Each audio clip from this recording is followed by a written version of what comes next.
que se haga, que las podéis hacer a través del chat. Las podéis hacer todo el tiempo, pero intentaremos no interrumpir a Eva y hacerlas todas al final. Pero bueno, quedará todo registrado. ¿De acuerdo? Sí, perfecto. Hay 33 asistentes ahora. Y yo creo, Eva, que en deferencia a los que han entrado a tiempo podemos empezar cuando quieras. De acuerdo, me parece bien. Bueno, pues buenas tardes a todas y a todos.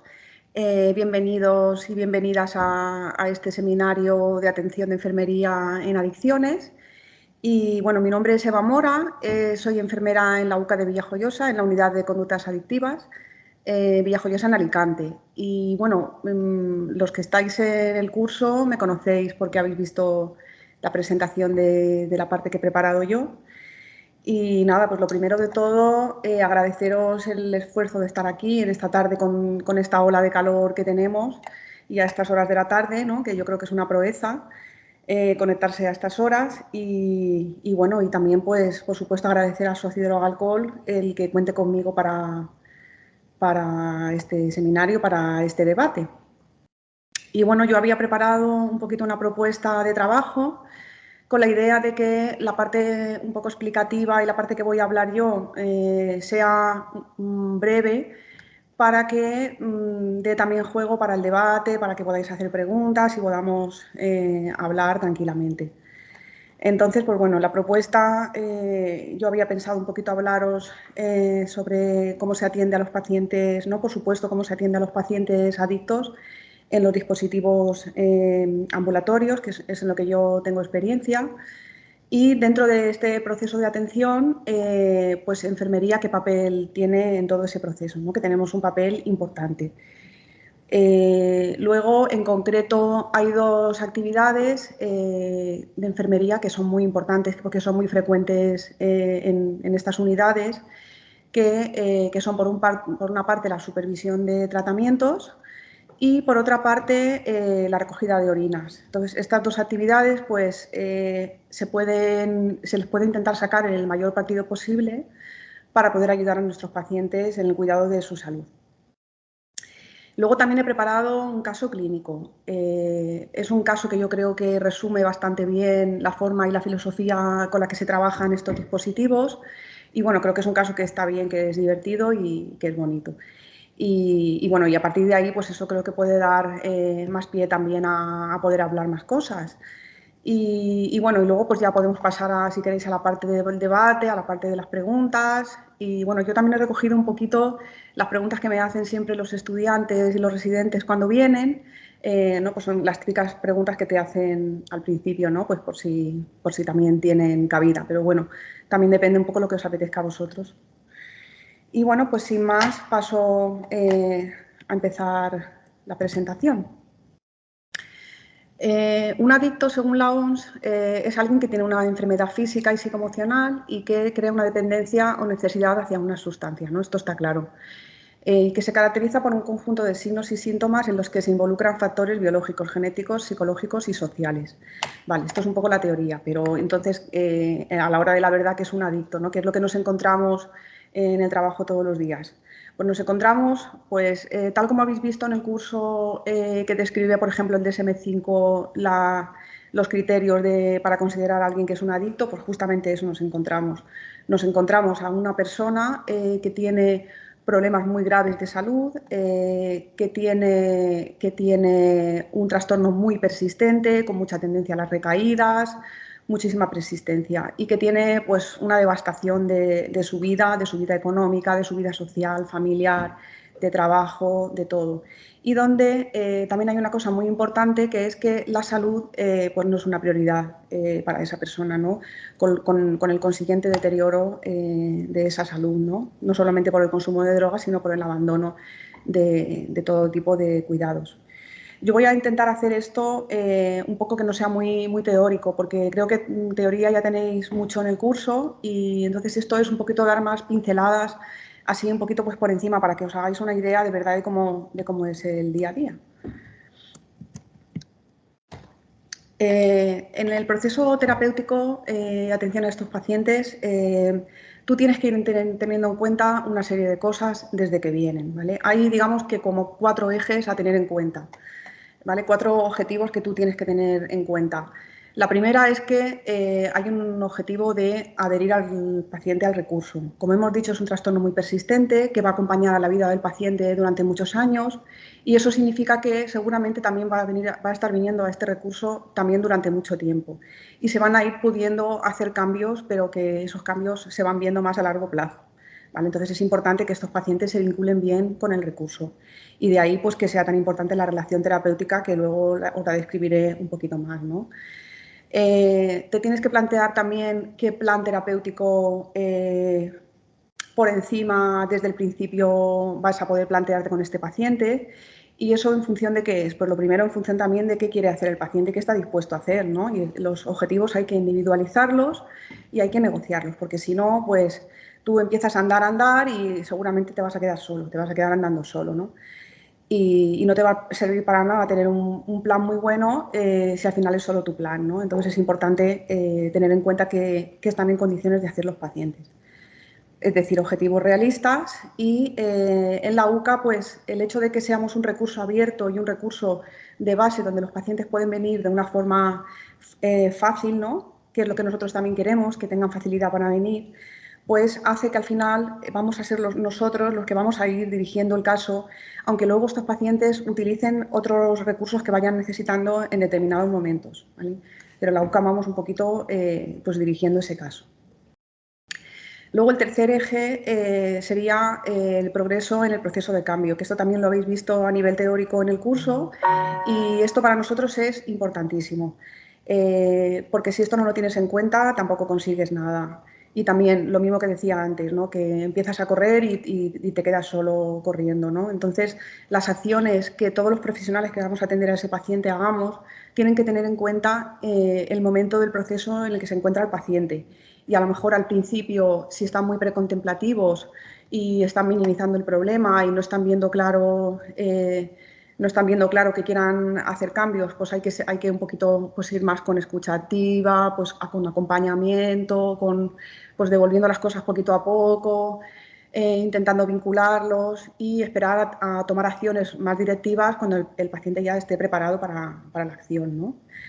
Y luego, por último, otra cosa que tienes que también tener en cuenta y que también es muy importante es que tú tienes que aprovechar también que el paciente está viniendo para detectar y seguir la patología asociada que tenga el paciente, tanto enfermedades que puedan estar relacionadas con el consumo como otro tipo de enfermedades que ellos también tienen, igual que toda la población general, pero además con el abandono del cuidado de salud que hace que normalmente pues, estén un poquito peor las enfermedades y esté todo un poquito peor, ¿no? Y ellos no están dándole importancia a todo esto. Entonces, enfermería, en este proceso terapéutico, ¿qué papel tenemos? Pues podemos tener un papel muy importante y lo tenemos, ¿no? Podemos simplemente hacer las acciones o las actividades de enfermería, que pues coger la orina, que venga a tomarse la metadona, o podemos hacer mucho más, ¿no? Podemos aprovechar estas visitas para establecer una buena relación terapéutica con el paciente. Nosotros vamos a estar seguramente más cercanos y más accesibles en fin, pues por definición, ¿no?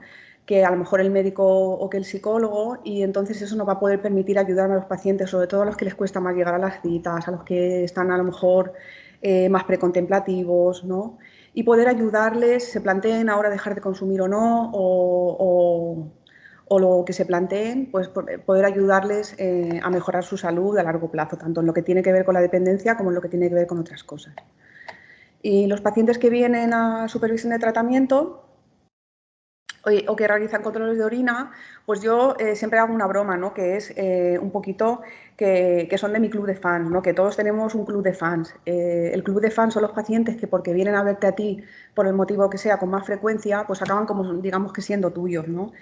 Y eso no significa que hagas tú todo lo que haya que hacer con esos pacientes, pero sí que, pues si se descuelgan del psicólogo, pues a lo mejor vas a intentar otra vez que lo retomen, que vean la importancia de venir, ¿no? Que pues intentar retomar a ver qué objetivos hemos dejado un poco a medias. Si necesitan una analítica, pues a lo mejor se lo voy a decir a la doctora, pero voy a estar un poco pendiente de que todo eso se haga. Pues en fin, pues mi club de fans, ¿no? Y bueno, la relación terapéutica, pues quería hacer un poquito más de hincapié porque yo creo que es muy importante desde el principio establecerla de forma adecuada, ¿no? Por supuesto, tiene que ser con un modelo empático que esté centrado en las necesidades que tiene el paciente y que sea una actitud facilitadora, ¿vale? Una actitud en la que el paciente tiene claro que tú intentas ayudarle. ¿Vale? Y utilizando las herramientas que enfermería sabemos utilizar muy bien, como son la escucha activa, como es el feedback, e intentar que sea una comunicación terapéutica. ¿Qué quiero decir con comunicación terapéutica? Quiero decir que hay que buscar el equilibrio y hay que buscar una relación que sea una relación cordial, pero que tampoco sea una relación ni de amistad, ni de colegueo, ni de... Porque si no, luego, pues a lo mejor nos va a costar mucho poner los límites cuando es necesario, que casi siempre lo va a ser en algún momento, y poner una distancia terapéutica que sea adecuada, ni demasiado cercana, ni demasiado lejana. Y para eso, pues hay que cuidar un poquito tanto la comunicación verbal, ¿no?, como los gestos un poco que a veces les ponemos a los pacientes, ¿no?, que esto lo sabemos todos, pero a veces conviene recordarlo. Y intentar, en la medida de lo posible, una atmósfera de tranquilidad y confidencialidad. A veces es muy difícil, pero por lo menos en las primeras visitas, pues intentar cuidarlo esto, ¿no? O hacer lo que se pueda, por lo menos intentar que el paciente entienda que para nosotros eso está siendo importante. Yo, por ejemplo, que también hago guardias en primaria, pues veo muchas veces cosas que me chirrían mucho los dientes, a lo mejor porque trabajo donde trabajo, ¿no? Porque soy la enfermera de la UCA. Y pues cosas como, por ejemplo, que entre un paciente a hacerse un electro de urgencia o que entre un paciente a hacerse una cura y que las personas que están haciendo esa actuación pues están hablando de que van a coger vacaciones, de lo que les ha pasado el fin de semana, de otro paciente que entró antes, pues en fin, esas cosas, ¿no? Y estas cosas a veces no nos damos cuenta, pero eso estropea un poquito la relación terapéutica porque el paciente está sintiendo que no estás pendiente de él y entonces a lo mejor le va a costar un poco más abrirse y contar lo que te tiene que contar, ¿no? Pues esas cosas son importantes cuidarlas en la relación terapéutica. Y ellos, a poco que cuides un poco todo esto lo que puedas, eso se nota luego porque ellos luego te buscan y te cuentan y también un poquito que sientan que no los estás juzgando cuando les preguntas, que tienes curiosidad, que quieres saber, que quieres ayudar. Esa es un poco la actitud y de verdad que merece la pena. Que yo en los años que llevo trabajando, que son ya muchos, veo que esto luego el paciente te lo devuelve. Y bueno, y por otro lado, pues los objetivos del tratamiento también, pues es un poco como os decía al principio, ¿no?, que hay que tener en cuenta hacia dónde vamos con los pacientes. Podemos tener los mismos fármacos, los mismos tratamientos, pero no siempre es con los mismos objetivos. Habrá pacientes que están en un momento en el que te puedes plantear un tratamiento que esté orientado a la abstinencia, o habrá momentos en los que a lo mejor lo único que te puedes plantear es hacer una reducción de daños e intentar cuidar la salud sin ahora mismo pues tocar el consumo porque el paciente ahora mismo no puede, no quiere o no está en condiciones de poder hacerlo. Y entre una cosa y la otra pues también se pueden ir buscando un poquito objetivos intermedios que vayan a que se vaya acompañando ese cuidado de la salud con algún objetivo de reducción, de contención, etcétera. Y luego siempre estar preparado para poder en otro momento orientar las cosas hacia la abstinencia si la situación lo permite.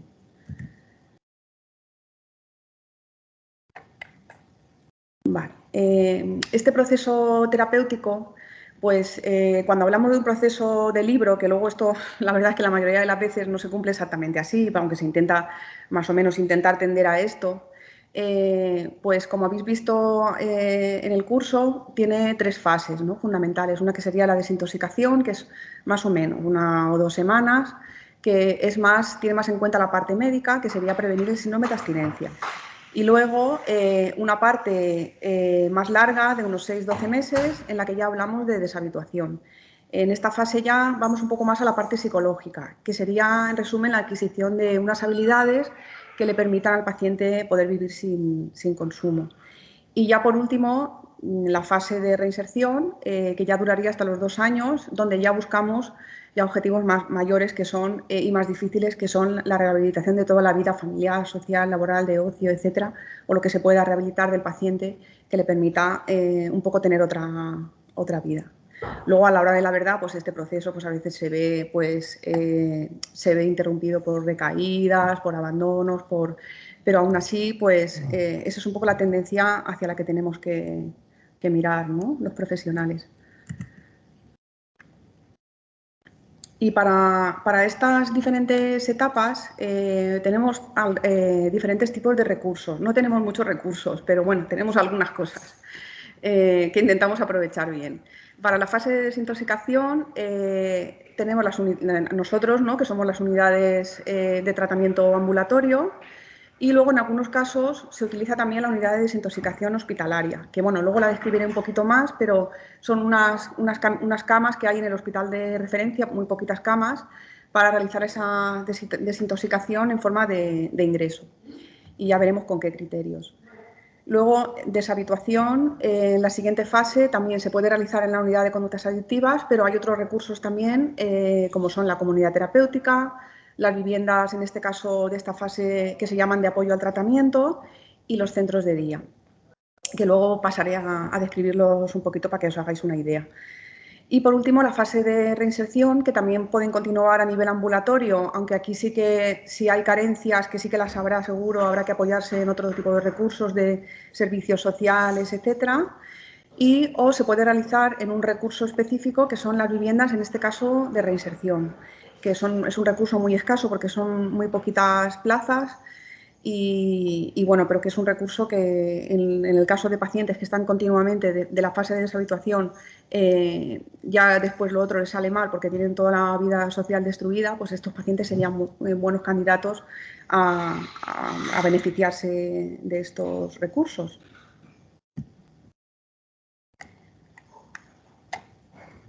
Vale, pues en cuanto a la unidad de desintoxicación hospitalaria, que ya os había dicho que iba a detallarlo un poquito más, pues es eso. Bueno, son en el caso de Alicante, por ejemplo, tenemos un par de camas que las tenemos en el Hospital de San Juan, que son para toda la provincia.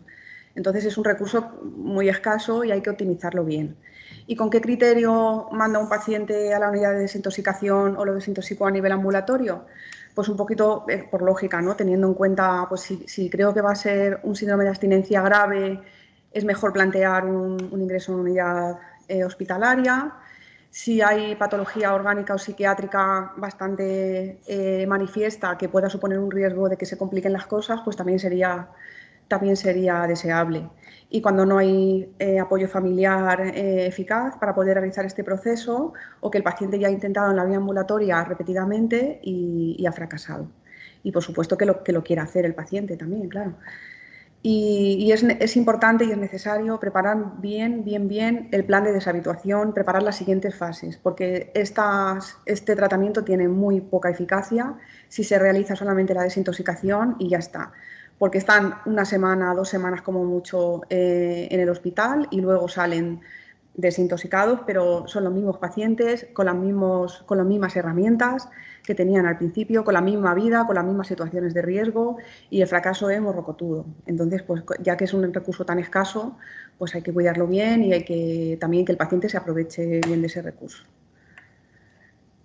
Y luego, pues en la siguiente fase, que habíamos dicho que también había recursos específicos, pues tenemos la comunidad terapéutica, ¿no?, que yo creo que es el recurso por excelencia, ¿no?, que es que me voy a un centro, ¿no? Pues esto es. ¿Y qué nos aportan las comunidades terapéuticas? Pues también por sentido común, pues una mayor estructura durante este tratamiento, pues vas a tener más opciones de estar abstinente, seguro, porque vas a estar ingresado, aunque van a partir de la 5ª semana, creo que van saliendo fines de semana sí, fines de semana no, para ver si le van saliendo las cosas que van haciendo. Pero están en una estructura mucho más controlada y es un tratamiento mucho más intensivo que lo que puedas hacer en un dispositivo ambulatorio, donde vas a tener trabajo terapéutico todos los días. Y trabajo terapéutico tanto lo que ocurre a nivel de convivencia con el resto de los pacientes, como el trabajo que se hace en los grupos terapéuticos, etc. ¿Y con qué criterio derivo? Pues a ver qué quiere hacer el paciente también, ¿no?, si el paciente está dispuesto a ingresarse, si hay una falta de apoyo familiar para que esta etapa pueda realizarse bien, y si, por ejemplo, pues es un paciente que repetidamente ha intentado hacerlo en la vía ambulatoria y siempre fracasa, ¿no? Pues está bien plantearle una alternativa. Y igual que en el caso de la desintoxicación, habría que preparar también la siguiente etapa. Y también es importante preparar el ingreso, porque muchas veces ellos, las expectativas que tienen de los ingresos, pues no cuadran mucho con lo que luego se encuentran allí. Y es es un cambio muy grande de vida, allí hay muchas normas. Bueno, o sea, la vida les va a cambiar drásticamente y tienen que saber a dónde van y tienen que saber que tienen que hacer un esfuerzo de adaptación al principio y tienen que saber con qué objetivos van, saber que van a tener que tener paciencia y que van a tener que adaptarse a muchas cosas. Y bueno, y entonces ellos ya también cuando les explicas un poquito todo esto, pues se lanzan a preguntarte mil cosas, de allí puedo fumar, cuánto puedo fumar, me puedo llevar música, me puedo llevar para escribir y me van a poder visitar, pues todo eso también es importante que lo sepamos y que se lo podamos transmitir al paciente, aunque ellos también pueden llamar allí, pero es con nosotros con quien tienen el vínculo, entonces es a nosotros a quien nos preguntan, para poder ayudarles un poquito a hacer la idea de cómo va a ser su vida cuando entren. Yo siempre también intento transmitirles lo que me dicen ellos cuando salen, ¿no? Lo que me dicen otros pacientes cuando acaban, que aguanten, que las primeras semanas son difíciles, pero que, bueno, que luego merece la pena. Luego, por otro lado, tendríamos los centros de día, que sería un programa similar al de comunidad terapéutica, pero cada día vuelven a casa. Entonces, lógicamente, este programa necesitaría una mayor capacidad de contención por parte del paciente para evitar consumos y tener pues, algún apoyo familiar para poder hacerlo así, ¿no? Y los pacientes pueden realizar ahí la deshabituación, pero luego pueden continuar también durante el proceso de reinserción.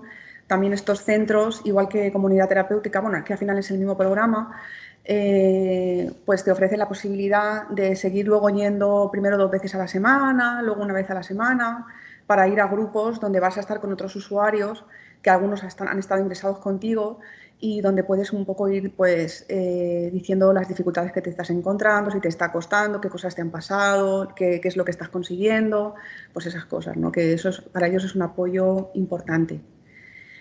Y por otro lado, la vivienda de apoyo al tratamiento sería un poquito también con la misma idea que centro de día y comunidad terapéutica, pero esto es una modalidad, digamos, de una convivencia más así parecida a lo que es un núcleo familiar, o sea, en una vivienda conviviendo con varias personas, pero que luego también van a diario a realizar los programas de centro de día.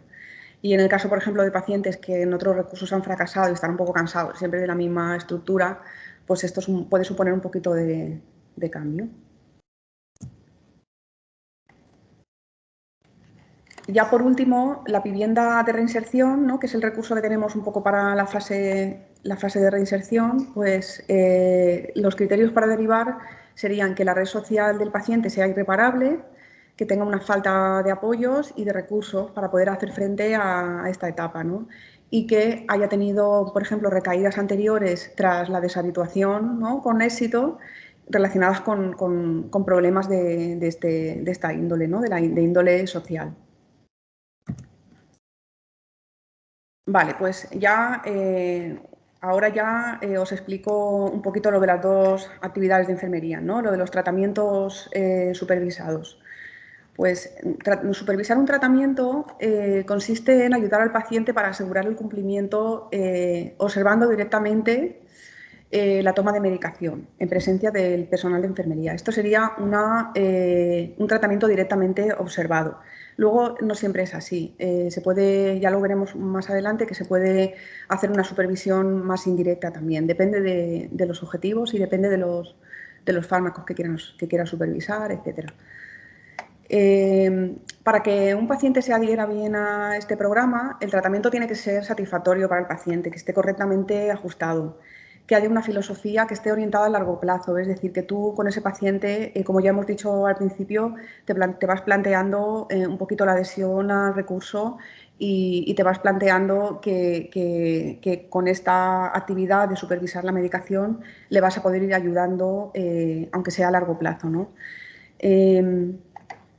Para eso, pues tiene que haber un equipo competente que esté acostumbrado a realizar este tipo de actividades y que sea, en la medida de lo posible, un personal estable y que haya una cierta cordialidad, ¿vale? Para que el paciente pues también encuentre útil y agradable el venir, porque si no, pues ellos con dejar de venir ya lo tienen, ¿no? Y bueno, lo que les decía siempre, la relación terapéutica, ¿no? La relación terapéutica es muy importante y saber manejar estos programas. La observación puede ser, como os decía antes, directa o indirecta en función de qué tratamientos estás administrando. Por ejemplo, supervisamos los tratamientos con metadona porque los dispensamos en las unidades ambulatorias. No las recoge el paciente en la farmacia como todo el resto de los fármacos. Se puede supervisar la toma dependiendo del paciente, si es un paciente que acaba de empezar o es un paciente que ha hecho mucha sobredosis o que se maneja mal o que siempre toma más de la cuenta. A lo mejor puedes supervisar la toma, pero si es un paciente que se gestiona bien su tratamiento, que son la mayoría, pues a lo mejor puedes supervisar indirectamente a través de visitas periódicas. Se puede supervisar los tratamientos para el alcohol. Aquí está la cianamida cálcica, pero que eso ya no se utiliza, que es el antiguo colme, pero es que lo tengo aquí porque no sé, me da nostalgia, ¿no? De las gotitas del colme. Y el disulfiram, que es el antabús, ¿no? que lo damos a los pacientes para ayudarles a la decisión que han tomado de no beber y que necesitan que alguien se lo supervise. Se puede supervisar por parte de la familia, pero cuando esto no es así, se puede proponer al paciente si quiere que se lo supervisemos en nuestra unidad, ¿no?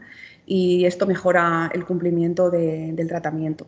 Al final son ellos los que tienen que venir, pero es más fácil que si hay un compromiso y hay unas ganas de hacerlo, ¿no? Pues que el paciente pues, termine haciéndolo. La experiencia mía es que esto funciona. Pacientes de patología dual que llevan medicación psiquiátrica y que a lo mejor no se manejan bien con ella.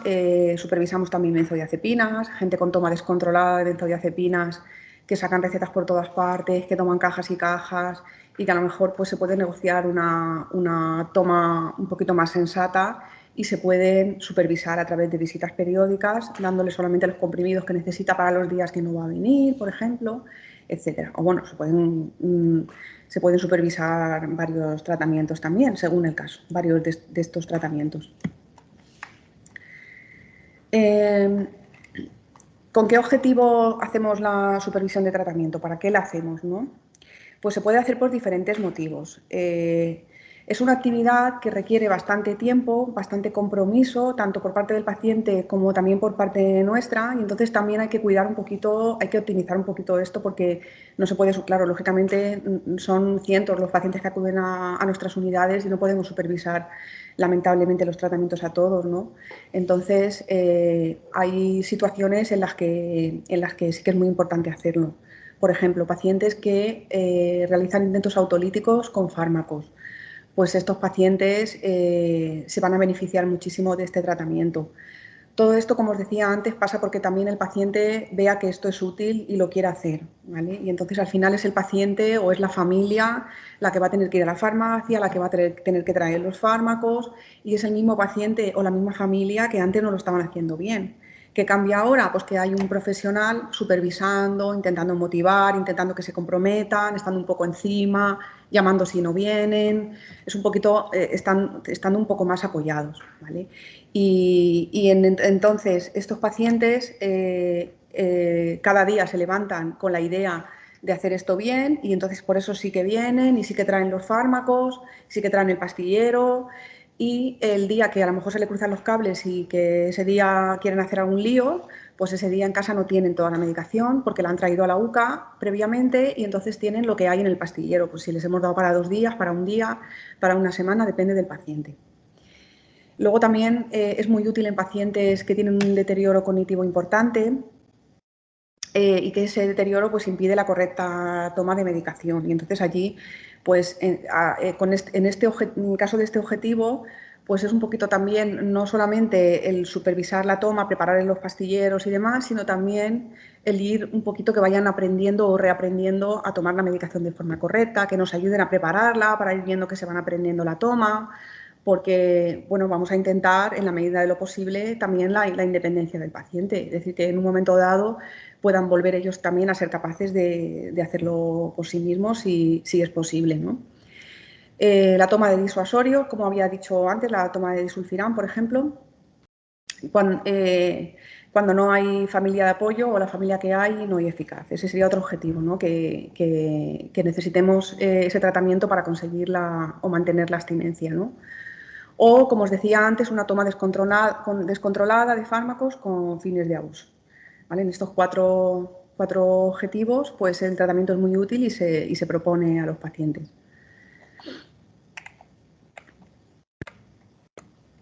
Vale, entonces un poco la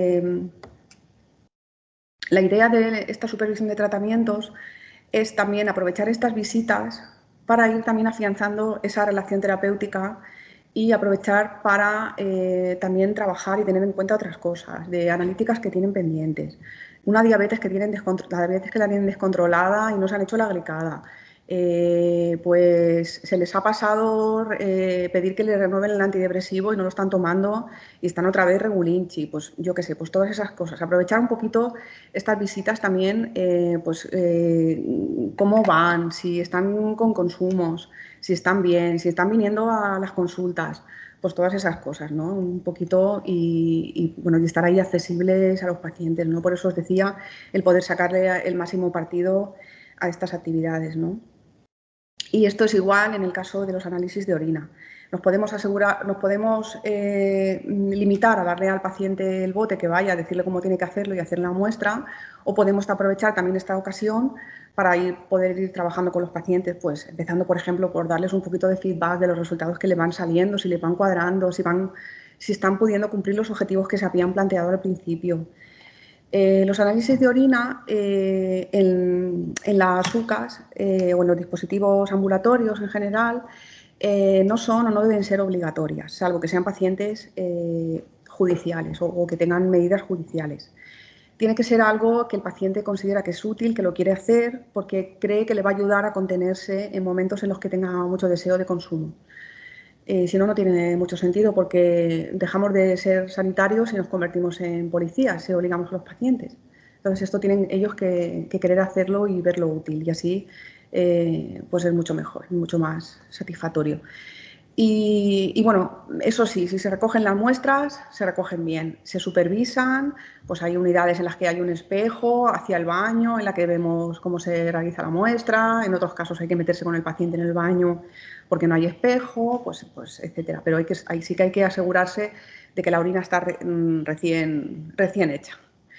Y bueno, se pueden, como la supervisión directa, incluso aunque esté dentro del aseo, pues, ahí venden dispositivos y venden cosas para tomarse y de todo, que no sabes muy bien a veces lo que hay, pues hay también características de la orina en las que nos podemos fijar, además de la supervisión, ¿no?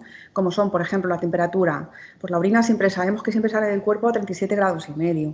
Aunque luego haya un paso a un bote y de ese bote pase a un tubo, esa orina se va a poder enfriar un poquito, pero no tanto. Y si la tocas y está fría o está con temperatura ambiente, esa orina no la acaba de hacer.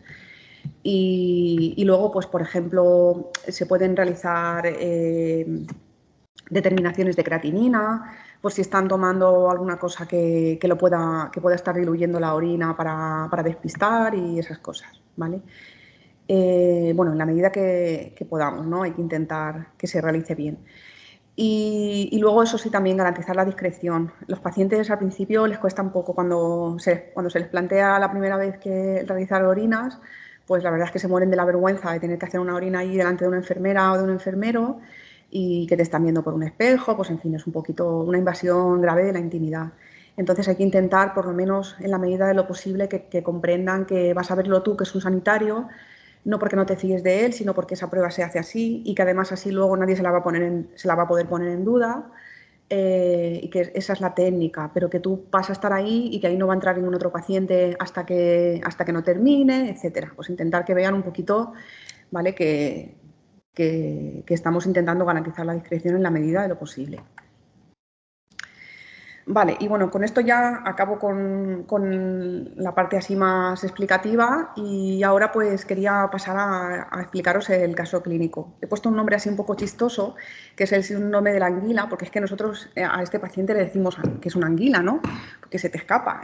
Las anguilas están así como mojadas, ¿no? Están como, tienen la piel como muy suave y si las intentas coger, ¿no? Pues se resbalan. Pues este paciente se resbala. Y bueno, pues es un paciente que yo creo que, como os decía al principio, describe muy bien cómo trabajamos, con qué filosofía trabajamos en estas unidades, ¿no? Se trata de un hombre de 58 años, lo conocemos desde enero de 1992 y primeramente pues acude con su mujer solicitando ayuda porque está enganchado al caballo, está consumiendo heroína y lo quiere dejar. En cuanto a la historia toxicológica así más detallada, pues es una persona que lleva desde los 16 años tomando drogas, alcohol, tabaco, cannabis y ha probado la heroína inyectada a los 18 años y refiere él que el consumo diario ha sido desde hace 2 años, desde los 26 años. Además de todo esto, durante el tiempo ya desde que viene hasta la actualidad, pues hay también algunos episodios de abuso de benzodiazepinas y cocaína. Sobre todo cuando consume benzodiazepinas, tiene una especie de confusión, está con pérdida de memoria, está con desorientación y así lo más llamativo es que tiene delirios ocupacionales. Y entonces empieza pues, a medirme para ponerme unas cortinas y a medirme para hacerme allí un arreglo de obra y esas cosas, ¿no? También fue atendido en 2010, todo esto posterior a que acudió al servicio, por una intoxicación aguda por fenilciclina, que es el polvo de ángel, y tenía desviación de la lengua. Eso es un poco toda la historia toxicológica que he encontrado de él. Y luego, pues en cuanto a los antecedentes personales, pues él estuvo en el colegio hasta quinto de GB. Cuando vino estaba casado, tenía 3 hijos pequeños, entre edades comprendidas entre 3 años y 1 mes. Había sido albañil, pero ahora llevaba en el paro varios años. Y bueno, y un año después de acudir a nuestra unidad, fue remitido por nosotros a los servicios sociales porque se le agotó la prestación del paro y no estaban trabajando ni él ni su mujer. Y desde entonces es perceptor de una prestación no contributiva, muy pequeñita, pero bueno, que les ha ayudado un poco a salir adelante. En cuanto a los antecedentes judiciales, pues hay de anteriores y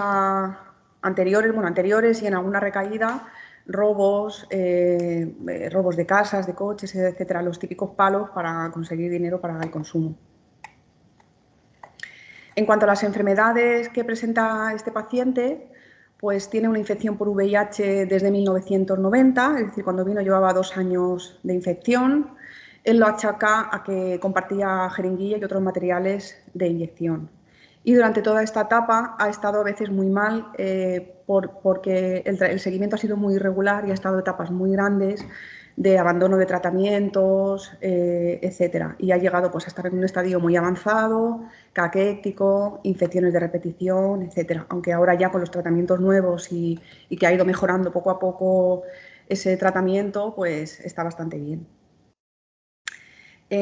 Aunque todavía sigue haciendo de las suyas. La última analítica se le había pasado. La última analítica la tenía en febrero y se la había pasado. Y entonces, a través de llamar a su mujer y avisarla para que lo llevara, pues ya se la realiza. Una analítica de los CD4, de la carga viral y todo eso. Y eso es un poco lo que nos hemos ido dedicando a hacer con este paciente, ¿no? Que bueno, ahora lo contaré un poco más detallado, pero es un poquito estar encima de él porque eso es lo que hace la anguila, ¿no? Que se escurre y se deja todo, se deja los tratamientos, se lo deja de forma silenciosa. O sea, él no dice nada, se va dejando las cosas, va dejando pasar, primero deja de pedir una renovación de una medicación, después deja de ir a las citas, le llaman dice, y coge otra cita y dice que sí que va a ir, pero no va. Y si no estás un poco pendiente de él, pues se lo deja todo. Luego también presentaba una hepatitis C que se detectó cuando acudió a tratamiento y que se derivó a digestivo para tratamiento que se realizó en 2016 con interferón pegilado y ribavirina, es un tratamiento que tuvo éxito, se curó. Y también le vacunamos allí en la UCA de hepatitis B al inicio del tratamiento. Este paciente presenta muchas enfermedades, tiene patología orgánica muy grave. Pues eso, un poco por el descuido, ¿no?, que tiene, el descuido generalizado que tiene de la salud, ¿no?, como os hablaba al principio. Además de eso, pues presentaba un trastorno distímico, estaba siempre ahí un poco con el ánimo decaído, ¿no?, de una forma crónica. Está diagnosticado desde 1999, toma un antidepresivo y lo continúa hasta la actualidad. También fue intervenido de colelitiasis, tiene una hipercolesterolemia y ya sí lo más llamativo del caso y un poco lo más reciente fue que en 2016 apareció su mujer, su esposa, por la UCA diciendo que su marido llevaba 2 días en el sofá con dolor precordial y que no quería ni venir aquí, ni ir al hospital, ni ir a urgencias, ni a su médico, ni a ningún sitio. Entonces le llamamos, intentamos que viniera, no lo convencíamos, al final lo convencimos. Y acudió diciendo que si la doctora Carmen Jimeno, que es la médico de la UCA, me dice que tengo que ir al hospital, yo iré al hospital, pero que me lo diga ella, quiero que me vea y me lo diga. Entonces, bueno, le hicimos el electro en la UCA, se lo enseñamos a Carmen fue al centro de salud, estuvimos mirando y al final se le derivó al hospital. Y bueno, pues era un síndrome coronario y acabó con la colocación de 2 stents. Se dejó después el seguimiento posterior y en 2018, cuando nos dimos cuenta, lo volvimos a remitir otra vez. En 2019 le dieron el alta y lo mandaron a seguimiento por parte de primaria, que tampoco ha realizado nunca, y que yo voy pues pillándole, amenazándole no. Yo con este paciente ya tengo una relación que me puedo permitir ciertas cosas con él, ¿no? Y bueno, pues estando un poco encima de él, diciéndole que no le voy a dejar, ¿no?, que se deje esto, que esto es importante. Y bueno, pues el diagnóstico, bueno, yo creo que sería importante adelantarme un poquito y contaros un poquito la historia de tratamiento para que luego entendáis lo siguiente. Como decía, él apareció en enero de 1992 por la UCA. Primeramente intentó una desintoxicación ambulatoria. Esta desintoxicación fracasó y abandonó. Y reapareció otra vez en noviembre y aquí ya se le ofreció el programa de metadona que ya teníamos esa posibilidad. Primero teniendo que acudir a los dispositivos de Alicante de Cruz Roja para la dispensación y luego ya desde 1996 con dispensación por parte de la UCA. Ese tratamiento ha continuado hasta la actualidad, o sea, este es el único tratamiento que este paciente no se ha dejado y que le ha supuesto una mejora de su calidad de vida y una estabilización y una posibilidad de poder tener otra vida, ¿no?, y otro tipo de salud. Ha tenido muy buena evolución y en cuanto al consumo de heroína ha habido un abandono total de este consumo, excepto una recaída que tuvo en el 99, que la verdad es que fue morrocotuda, porque bueno, pues empezó otra vez con la vía inyectada, robó la tele lo típico, ¿no?, robó la tele de casa, robó también otra serie de cosas y ya la gota que colmó el vaso fue que se dejó una jeringuilla por ahí en el sofá de casa y uno de sus hijos se pinchó y entonces ya la mujer dijo que lo denunciaba, que se separaba, etcétera, y él ya pues no se puso las pilas. Él cuando le llamas a la atención y ve que la cosa es seria, se pone las pilas, ¿no? Y entonces ya aquí dejó de consumir y hasta hoy, ¿no?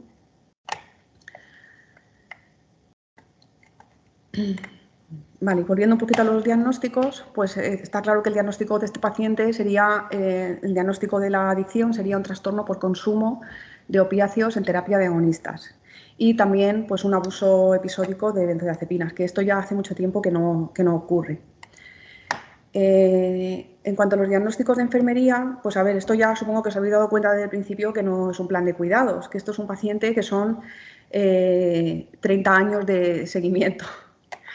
Entonces, pues no es un plan de cuidados, pero sí que nos podemos plantear un diagnóstico muy relevante de enfermería en este paciente, que es algo que yo creo que he ido atendiendo durante todos estos años, ¿no?, que es el diagnóstico de descuido personal o de broma, ¿no?, llamado síndrome de la anguila y relacionado con abuso de sustancias, por supuesto, y manifestado por una falta de adherencia en las actividades relacionadas con la salud. Vale, y actualmente, ¿qué pasa? Pues este paciente sigue, como os decía antes, en programa de metadona, tiene una dosis de 85 miligramos al día, que sería una dosis que para la literatura pues es una dosis terapéutica. Continúa con su antidepresivo, que le encanta, la mirtazapina, porque le da sueñecito por las noches y es un fármaco que le gusta mucho. Lleva su tratamiento antirretroviral cuando no se lo deja. Ahora ya hace mucho tiempo que mayormente no se lo deja. Está con carga viral indetectable. Está bien, bien con este tratamiento y lo único, pues eso, que a veces se escamotea de algunas revisiones. ¿Vale? Estamos también siempre en coordinación con la familia, con el hospital de día, con la enfermera del hospital de día, que también trabaja un poco como yo, ¿no? Y estamos siempre, pues eso, un poquito encima. Y estamos en fase de reinicio o de retomar ese seguimiento del tema del síndrome coronario, ¿no? Para intentar prevenir otro episodio cardíaco y volviendo otra vez a los fármacos que se había dejado para la hipercolesterolemia, porque es un factor de riesgo importante para esto. Y los objetivos de enfermería que yo me he podido ir planteando a lo largo de todo este tiempo, pues por supuesto, pues todo lo que os he ido comentando, ¿no? Resumidamente sería favorecer la adherencia a la unidad, que ahora sí que se ve, ¿no? Con este caso lo importante que es, ¿no? El tiempo que hemos tenido con este paciente, ¿no? Para poder ir ayudándole a conseguir tantas cosas, ¿no? Poco a poco. Mejorar el cumplimiento de los tratamientos, prevención de recaídas, prevención de consumo de benzodiazepinas que le sientan fatal, prevención, detección de abandono de otros tratamientos y seguimiento de la patología asociada, como habéis podido ir viendo.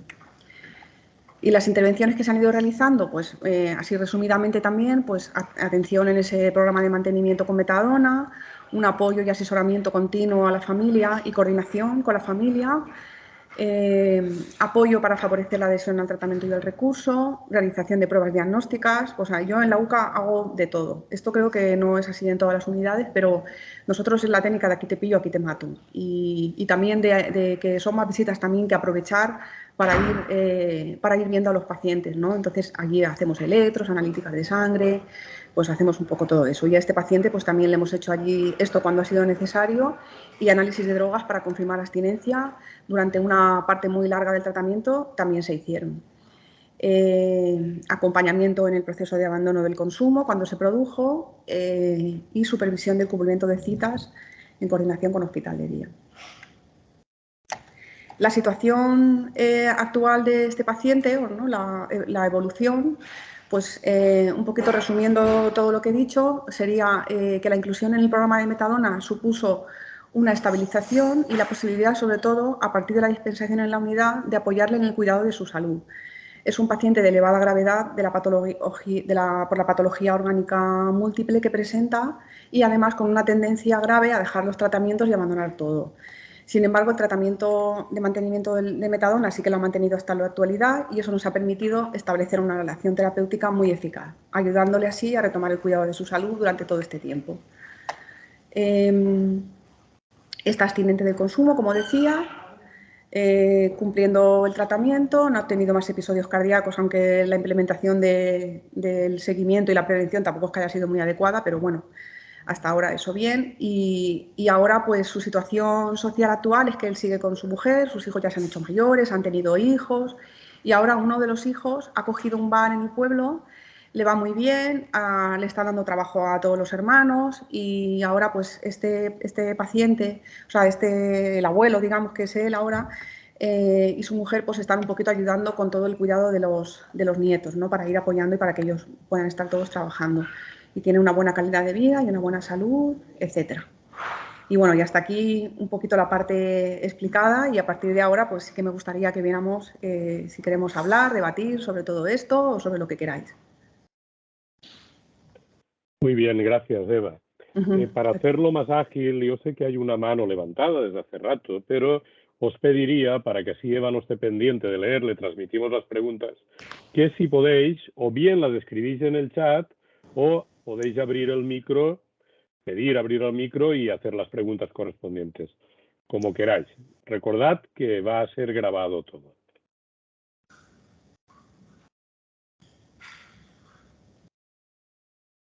Muy bien, nos dan las gracias. Yo sí que quiero, desde luego, agradecerte la exposición, porque creo que además has hecho una revisión un poco de las acciones básicas, pero yo te diría al mismo tiempo tan completas y complementarias que hace una enfermera / enfermero en una UCA, que creo que es un papel importantísimo. En la Comunidad Valenciana sabes que hay unidades de conductas adictivas que tienen enfermería y otras que no. Algunas unidades de alcohología, por ejemplo, como no dan medicación o no dan metadona, no tienen enfermera. Yo soy de la opinión, y me gustaría compartirla contigo, a ver tú qué opinas, que todas las unidades, independientemente de la sustancia, deberían de tener una enfermera. Claro, por supuesto. Las UCAs que decíamos antiguamente de ilegales, ¿no? Que somos nosotros, ¿no? Las de conductas adictivas que vemos todo, tenemos enfermera gracias a que vino la metadona. O sea, en Villajoyosa empezó enfermería porque hubo la necesidad de administrar metadona. Pero esa opción luego nos ha dado a nosotras la posibilidad de hacer muchas cosas con los pacientes. Entonces, pues seguramente necesidades de realizar pruebas y de realizar algunas cosas, seguro que en esas unidades también hay, ¿no? Y a partir de ahí es donde se podría aprovechar para tenerlas, ¿no? Bueno, yo de alguna forma añadiría, si me permites, que no solamente el poder hacer más cosas, que como tú has dicho, la supervisión de la medicación, de los aversivos, es decir, muchos de estos papeles, y que además yo creo que el perfil también del consumidor a lo largo de estos años ha ido cambiando, ¿no? Y el de alcohol consume coca y además fuma porros muchas veces, y el de coca bebe alcohol y, bueno, es un poco que el sentido que tenían las unidades de alcohología en un principio a lo mejor ha ido decayendo un poco, ¿no? Y que todos Sí, igual deberíamos ver de todos. Pero digo, es una pues opinión personal, Eva. seguramente, ¿no? Y al final, pues el hecho de tener que hacer esa actividad de enfermería, pues es una excusa, ¿no? Para, como yo he dicho antes, ¿no? Para hacer otras muchas más cosas que sabemos hacer enfermería muy bien. Yo creo que una de las cosas que aporta también enfermería, ¿no?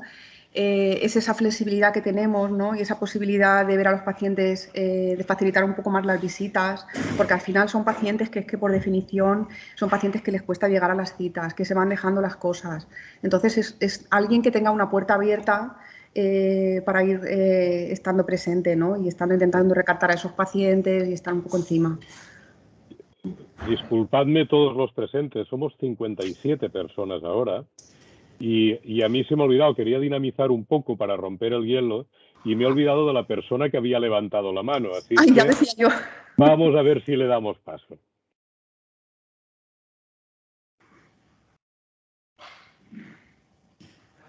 Ay, voy a ver si... Hola. ¿Estás en línea? Muy bien, adelante. Eh, Te escuchamos, dinos. Me llamo Marcos, soy enfermero. Trabajo en una unidad de atención al drogodependiente, una unidad móvil de atención al drogodependiente desde hace como todas las posibles unidades. Ay, no se está oyendo. A ver, ¿me Está oyeis bien? se entrecorta, se entrecorta. A ver, comento. Me llamo José María Marco. Trabajo desde hace aproximadamente 29 años en temas relacionados con la droga. He pasado desde centros de día a salas de consumo de drogas, unidades de atención a drogodependientes en la calle, como el que estoy ahora, o sea que conozco el personal bastante bien. La cuestión es, todo lo que has comentado me parece muy bien y me parece súper interesante porque yo lo he vivido, pero cuando llegas a la unidad móvil en la calle te encuentras la dificultad de el usuario no quiere venir, el usuario está en el poblado y pasa de acercarse a verte, tienes que ir tú a buscarle en muchas veces, el tratamiento y la adherencia al tratamiento es fundamentalmente gracias a que hay metadona. Y quería saber, aparte de la intervención propia del enfermero, ¿cómo ves tú la posibilidad de que el enfermero se acerque al paciente, no el paciente al enfermero? Gracias. Gracias a ti. Pues, a ver, eso es importante en todas las atenciones a la salud y en esto, pues, incluso mucho más, ¿no? Lo que pasa es que tenemos recursos muy escasos. O sea, nosotros, por ejemplo, en la UCA, y yo creo que eso es generalizado, somos 4 gatos, ¿no? Que no las vemos y no las deseamos para poder atender a todos los pacientes y poder asumir todo el trabajo que tenemos y que queremos tener, ¿no? Entonces, pues bueno, si hubiera más recursos, claro que sería interesante, ¿no? Porque sí que es verdad que estos pacientes ya tienen de por sí muchos obstáculos y no llegan y cuesta que vengan y vienen y desaparecen y claro que sería interesante. Sería un poco lo que falta, ¿no? Sería un poco lo que falta.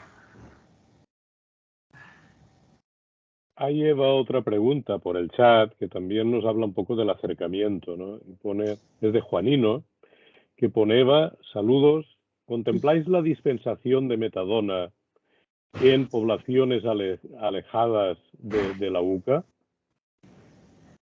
Bueno, eso está resuelto en diferentes comunidades autónomas, está resuelto de maneras distintas. En la mía, que es donde yo conozco más, en la Comunidad Valenciana, pues hay unos dispositivos que le llaman el metabús. Ese metabús es una enfermera con un conductor que va en una ambulancia y que va acercando la dispensación a diferentes sitios en zonas donde es difícil, bueno, que están muy alejadas de las unidades de conductas adictivas. Eso a nosotros, La Vila es un pueblo muy pequeño. Es un pueblo muy pequeño y tiene otras poblaciones cercanas también adscritas, pero que también son muy pequeñitas. Y ¿por qué digo esto? Pues porque es un pueblo, ¿no? Entonces, nosotros nunca hemos querido tener metabús. ¿Por qué no hemos querido tener metabús? Porque queríamos ver a los pacientes. Tener metabús es tener otro dispositivo, es tener más recursos, pero también es tener, digamos, perder nosotros la posibilidad de poder contactar con los pacientes y poder aprovechar esas visitas para poder intentar trabajar otras cosas, aunque sea reducción de daños, aunque sea lo que te pide el paciente, que te pide que le cures un acceso que tiene, aunque sea lo que sea, ¿no? Y poder ir conociéndolos y que se vayan acercando, que nos vayan conociendo, ¿no? Pero sí que hay pacientes que te lo piden porque no les importa ir a esos recursos y prefieren tenerlo más cerca y vas a asegurar más el cumplimiento. Entonces, pues nosotros ahora mismo de la forma que estamos trabajando es que a los pacientes que nos lo piden, pues sí que se lo ofrecemos, ¿no?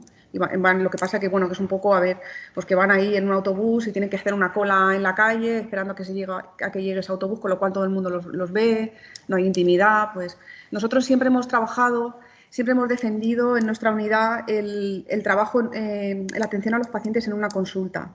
El que tengan una consulta como puede tener cualquier otro paciente con cualquier otra patología y que pueda tener la posibilidad de cerrar esa puerta y decir lo que tiene que decir en confidencialidad, ¿no? Entonces el metabús supone una pérdida de esto. Hay otras comunidades autónomas que tienen dispensación, por ejemplo, en centros de salud. Esa dispensación en centros de salud pues también tiene la ventaja de acercar la dispensación al paciente. Se pierde calidad un poco porque seguramente esa metadona te la va a dispensar una enfermera que le han dicho que dé esos botes a esos pacientes y que a lo mejor no sé si les va a preguntar cómo están, ¿no? Pero bueno, pues eso es un poquito lo que te puedo contar. Esa parte, Eva, es que al escribir Juanino parece que se ha cortado un poco la explicación y sí que hablaba de los centros de salud, ¿no? Ajá. Porque, bueno, por ejemplo, me voy a investir de enfermera, aunque no lo soy, en nuestra unidad, en algunas poblaciones que a lo mejor quedan a 20 minutos, media hora en coche, sí que a algunas personas les acercamos a través de la valija la metadona, aunque intentamos, como tú dices, Eva, darles citas periódicas para que la persona pueda estar en contacto, llamarles por teléfono, Claro. porque si no se pierde, creo que esa esencia que tú comentabas, ¿no? Claro, a lo mejor les cuesta un poco, ¿no? Yo lo que veo también es que los pacientes que mandamos al metabús les cuesta luego venir porque no tenemos la metadona, ¿no? Yo es que soy del aquí te pillo, aquí te mato. Entonces yo tengo la metadona y tengo la posibilidad de verte, ¿no? Y entonces esa es un poco la desventaja que veo, pero desde luego en sí el propio programa de metadona ya supone una mejora en la salud del paciente y merece la pena Yo creo que siempre que el paciente lo quiera así, que el paciente lo prefiera, pues todas las opciones, todas las alternativas son óptimas, ¿no? No sé si estás leyendo el chat, pero te están piropeando, así es que te lo No. transmito. María Ramal López dice, me parece fantástica tu explicación y la humanidad que desprendes. Me quito el sombrero. Ay, muchas gracias, Jolín. Bueno, yo creo que Gracias. al final los que trabajamos en esto, independientemente de la profesión, aunque hoy estamos hablando de enfermería, la empatía, la cercanía a los pacientes, el cuidado hacia los demás, creo que debe ser nuestra bandera en cierta forma. Y esto me consta que los enfermeros de las unidades de drogodependencias, porque en cada comunidad se denominan de una forma, estáis hechas de una pasta especial. Claro, es que bueno, te vas haciendo también, ¿no? Te vas curtiendo, ¿no? Es una relación difícil porque, bueno, pues eso, lo que decía, tienes que ser, por un lado tienes que ser cordial, pero por otro lado también tienes que poder ponerles límites porque es así, ¿no? Porque tienen que situarse en una relación profesional, ¿no? Pero luego hay esa cercanía, ¿no? Y tiene que ser así. Entonces, bueno, pues ahí vas aprendiendo poco a poco, ¿no? Ellos tampoco te lo ponen tan difícil como pueda parecer desde fuera. O sea, ellos a poco que vean que te importa lo que les pasa, ¿no? Ya no que te importa a nivel personal, sino a nivel profesional, pero que sí que estás pendiente de ellos, que te importa, que intentas cuidar un poquito las visitas. Ellos de verdad que sí que te lo devuelven y sí que cuentan contigo para todo. Muy bien, de momento no veo ninguna mano levantada ni ninguna pregunta más. No sé si queréis aportar algo más a este trabajo de enfermería. Mientras ponen o no ponen otra pregunta, yo, bueno, me gustaría no preguntarte nada, sino hacer un poco de propaganda, ¿no? Bueno, hemos hecho el curso de enfermería, que además tiene un número importante de participantes, tiene, no sé si alrededor de 150 o 170 personas que se han inscrito, y estamos haciendo estos 3 seminarios o webinares. El primero es hoy con Eva, el segundo será la semana que viene, que mañana mismo tendréis el link, también igual, para poderlo seguir en el mismo horario, que lo dará el doctor Benjamín Climent, del Hospital General de Valencia, y que hablará sobre el tema del enfoque hospitalario, de las urgencias, y además él es médico internista y toxicólogo, y de las nuevas sustancias psicoactivas sabe bastante. Con lo cual yo os invito a que estéis y a que le preguntéis. Explotadlo, que sabe muchísimo. Y la última sesión será el día 29, hablaremos de adicciones comportamentales, y será un doctor en psicología, el doctor Sergio Fernández, que desde la Universidad Loyola de Palacio de Sevilla, pues nos ilustrará un poco de esta problemática que nos estamos encontrando ahora y de la que empezamos a saber cosas, pero bueno, él quiere hablar desde la evidencia de qué es lo que se puede hacer, cómo se diagnostica, cómo poder hacer un correcto abordaje de este tema. Bueno, esto os lo ofrecemos por si os interesa. Lo único que para que no nos liásemos, yo el primero, porque a veces no me acuerdo, vamos a ponerlo inmediatamente, termino esto, o mañana por la mañana, el enlace para la siguiente y así sucesivamente. ¿Vale? Una pregunta. Mientras me enrollaba, alguien ha pensado. Alguien ha preguntado. Bien, bien. Bueno, Eva, pregunta Marina Martínez que para acceder a trabajar en las UCAs ahora mismo, ¿se hace a través de la especificidad de salud mental de enfermería o siendo generalista también se puede? Se puede siendo generalista. La verdad, mi realidad, lo que yo veo es que, bueno, yo por ejemplo soy tutora colaboradora de residentes de salud mental, pero también de residentes de enfermería comunitaria. Y bueno, no es necesario tener ninguna de las especialidades para trabajar en la UCA y se puede acceder. Está abierto para cualquier enfermero. Otra cosa es que luego necesites formación, pero en principio está abierto. Sé que cada comunidad autónoma funciona diferente, pero por conocer un poco. Bueno, esto es un poco la coletilla a la pregunta. Y yo, un poco por centrar el tema, diría que probablemente en la Comunidad Valenciana la especialidad, ya has puesto especificidad, pero luego lo has rectificado. Bueno, aquí puede ser un poco distinto porque cuando se crearon las UCAs en el año 98, se crearon y siguen existiendo a través de una orden en la que las unidades de conductas adictivas somos unidades de apoyo a atención primaria.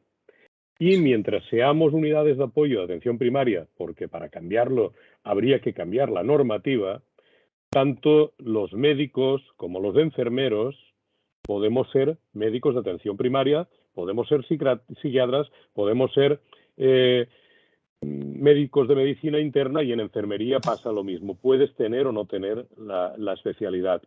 Y lo único que desde hace tiempo, y esto yo creo que sí que lo sabéis, para trabajar como psicólogo tienes que tener la especialidad de psicología clínica. Si no eres psicólogo clínico, no puedes trabajar no ya en una UCA, sino en la sanidad pública. No sé si esto aclara un poco más. Paco, hay un chiste de esto que no sé si me va a salir bien. Vamos a ver. ¿Quién es el médico del paciente drogodependiente? ¿El médico o el sanitario, no? Pues sí. El que lo ha visto una vez y no le importa volver a verlo. Pues no sé si es un chiste, pero es una realidad, ¿no? El que no sale corriendo. Lo más importante, sí, lo más importante son las ganas, ¿no? El que veas que es algo importante, ¿no? Y que te apetezca hacerlo, ¿no? Muy bien. Pero es verdad, como dice Marina, que en cada comunidad autónoma, como la dependencia institucional de los centros es distinta, en unos sitios en salud mental, en otros todavía son municipales, en otros de diputación, y muchos de ellos no están integrados en la sanidad pública, pues ahí se complica todo un poco más, ¿no? Se complica todo, claro. Yo en nuestro caso, por ejemplo, pues yo soy enfermera de atención primaria, en realidad, con la plaza en la UCA, pero es verdad que y me cubren, por ejemplo, me han cubierto vacaciones con enfermeros de primaria. Esto me da un poco de rabia, porque yo me paso la vida ayudando a formar residentes de enfermería de salud mental, de comunitaria, y luego, bueno, pues luego cubren con la bolsa normal. O sea que, en principio, lo bueno de esto es que no es difícil acceder a la UCA si te gusta, y no es difícil, no hay barreras. Yo no sé si Eva, si cubren con lo que tienen, porque la verdad es que hay una carencia importante. Juanino nos manda una nueva pregunta que dice: ¿quién realiza la acogida o la primera recogida de datos y la demanda? Vale, pues el que puede también. En mi UCA, yo puedo hablar de mi UCA porque estos dispositivos son muy pequeños y entonces somos 4 gatos en todos los dispositivos, y entonces en cada UCA sí que es verdad que yo creo que en esto no hay mucha homogeneidad. Nos vamos apañando un poco como podemos. En mi unidad, como ha dicho Paco, nosotros somos una unidad de apoyo a atención primaria, es decir, que somos de acceso directo. ¿Eso qué quiere decir? Que nos pueden derivar pacientes de primaria, nos pueden derivar pacientes de recursos de especializada, de servicios sociales, etcétera, pero que también el paciente puede entrar por la puerta o llamar por teléfono y coger una cita, ¿vale? Y como os podéis imaginar, pues siempre todo es urgente, todo lo quiero ya, porque ya que me he decidido a venir, porque estoy fatal, porque vengo a dejar de beber y esta mañana ya no he bebido, vengo a coger la cita y esta mañana ya no he bebido, me bebo 1,5 botellas de whisky y esta mañana ya no he bebido, ¿vale? Entonces allí un poco todo es ya, ¿no? Entonces, en la mayoría de los casos no, pero en muchos de los casos sí que suelo hacer yo la acogida, pero más que nada porque para dar esa primera cita, pues me gusta hablar con ellos y me gusta ver cuál es la demanda y cuál es la situación del paciente, y ver si puedo yo hacer algo por empezar a ayudar al paciente. Si al final esa cita es importante pero no es tan urgente y hay que cogerla bien para que tenga un hueco en condiciones y pueda hablar de todo lo que le pasa y todo, y al final la urgencia es una angustia y que le he podido desangustiar yo, ¿no? O que al final la familia ha venido diciendo que es muy urgente y que al final los has podido orientar y que se van tranquilos y se van con una cita bien, ¿no? Y cosas que tienen también criterios de urgencia. Por ejemplo, pues como decía antes, una desintoxicación de alcohol, ¿no? Un síndrome de abstinencia de alcohol, pues para nosotros es una urgencia. Un paciente de heroína que viene a pedir tratamiento, para nosotros es una urgencia, porque a lo mejor el síndrome de abstinencia no es grave, pero sí que es un paciente que seguramente le ha costado mucho venir y que seguramente si ese día no lo atiendes y no le ayudas en algo, pues a lo mejor ya no vuelve a aparecer, ¿no?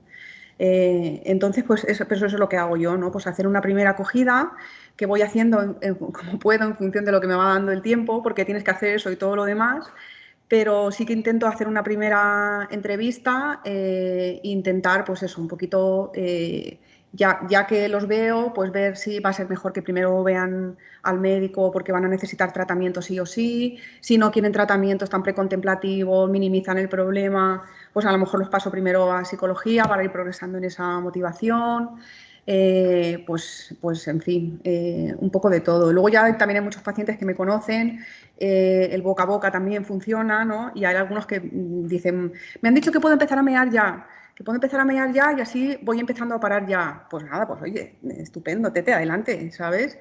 Y bueno, pues eso, en principio esa acogida, salvo que el paciente venga y diga, vengo a coger una cita y no le importe que le des para dentro de 2 o 3 semanas, que eso es raro, pues entonces ya no lo haría yo la acogida. Bueno, seguimos porque Marina nos dice, claro, muy adecuado el chiste. Yo llevo 10 años trabajando de enfermera en una entidad social con personas sin hogar, con problemas de consumo, obviamente. Dice, y ahí seguimos, pero con muchas ganas de probar en una UCA más específica. Ajá, claro que sí. Muy bien, muy bien. Bueno, yo creo que debe de ser un tanto difícil, ¿no? Con este tipo de personas también. Es un trabajo muy intenso, debe ser un trabajo muy intenso el que tiene, sí. Pues nada, yo también había preparado una propuesta de algunas preguntas. Se me había ocurrido un poquito recoger las cosas que me preguntan los residentes y los estudiantes de enfermería los primeros días que vienen. Entonces, si os apetece que os diga alguna y la vamos diciendo, pues como queráis. Sí, pero antes, y para que no se me olvida, es que hay una pregunta que no es una pregunta, pero a mí me sorprende gratamente. Camila Castellanos. Felicitaciones por el excelente tema y su explicación. Un saludo desde Colombia. ¡Ay, de Yo creo Colombia! que esto es importante, ¿no? que podamos compartir experiencias. Muy bien, hemos cruzado el charco, ¿no? Hemos cruzado el charco. Muy bien, Bueno, pues nada, encantada, Camila. cuando quieras, Eva. Sí. Vale, pues mira, una de las preguntas que me había planteado era lo que me preguntan siempre, ¿no? Pero, ¿los pacientes adictos se curan? Esto, Paco, ¿a ti no te lo preguntan los residentes? Todos los días. Bueno, no Sí, solo los residentes, a veces cuando paso por la puerta de urgencias para entrar a la UCA, me encuentro con un médico que baja de abajo y me dice, ¿pero los tuyos se curan? sí, sí. Bueno, pues un poco eso, ¿no? Incidiendo en todo lo que hemos ido diciendo en el curso y demás, pues está claro que estamos ante un trastorno que yo creo que a los uqueros no nos gusta decir crónico, ¿no? Pero nos gusta más decir que es un trastorno persistente, ¿no? Que va a acompañar al paciente durante una etapa muy grande de su vida, durante toda su vida. Eso no quiere decir que siempre tenga que estar mal. Aquí funciona un poquito la campana de Gauss también, ¿no? Pues sí que habrán pacientes que vendrán, harán un tratamiento de libro y conseguirán una recuperación y no volverán, pero quizás son los menos. También habrá algunos que no se plantearán nunca que tienen que dejar de consumir y que nunca vendrán o vendrán pero no harán nada, pero la gran mayoría pues sí que van consiguiendo cosas. Yo lo que voy viendo, yo también llevo 24 años, ¿no? Trabajando en la UCA. Este chico que ha comentado llevaba 29, me gana, pero son 24 años. Y lo que he ido viendo es que la mayoría de los pacientes sí que van haciendo cambios, pero muy a largo plazo, ¿vale? Y van haciendo cambios que no son solamente en cuanto a la adicción, que también son en cuanto a la salud y que vas viendo que a veces tienes pacientes que dices, este paciente siempre está igual y nunca va a cambiar y luego de repente cuando miras atrás dices, ostras, pero mejor sí está. ¿No? Mejor si está que cuando vino, ¿no? Y a veces esa mirada al pasado también hay que hacerla, ¿no? A mí me vale eso, me vale. No sé si se curan, pero se mejoran.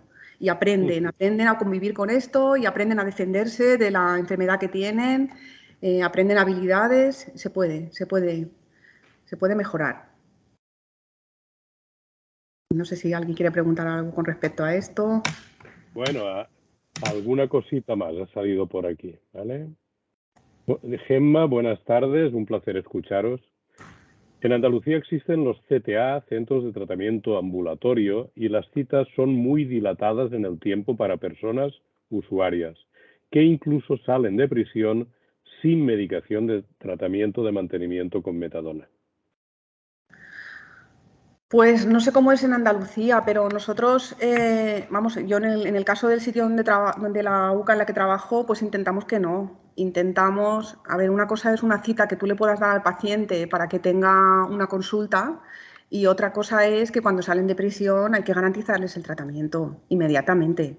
Inmediatamente, aunque haya que verlos urgentes, o aunque esto ya también supongo que tiene que ver también más con las personas que trabajan en estos dispositivos, que, ¿no? que estén un poco por la labor de querer cubrir estas cosas. Yo creo que a un paciente que sale de prisión no se le puede dejar sin tratamiento, y sobre todo si es la metadona, pero también otros tratamientos, ¿no? Pues si llevan tratamientos, si llevan antipsicóticos, si llevan, no sé, ¿no? Yo creo que sí que hay que atender esa urgencia y a lo mejor luego sí que puedes dar esa cita que te saldrá para no sé cuándo, pero sí que intentamos que haya esa continuidad. No sé si es así en todas partes. Alguien de Madrid, José María Marco Alonso, dice: las unidades móviles de atención a drogodependientes en Madrid actualmente están atendidas por enfermeras y enfermeros, aparte de otro personal sanitario. Cuando nos encontramos al usuario en las peores condiciones sociales, el personal sanitario es el que se acerca, es el que le regaña. ¿No nos portamos un poco como padres? Bueno, a ver, yo creo que también el truco está en qué te permite el paciente, ¿no? ¿Qué relación tienes con ese paciente? Si tienes una relación afianzada, a lo mejor un día le puedes decir más que un perro para que reaccione, ¿no?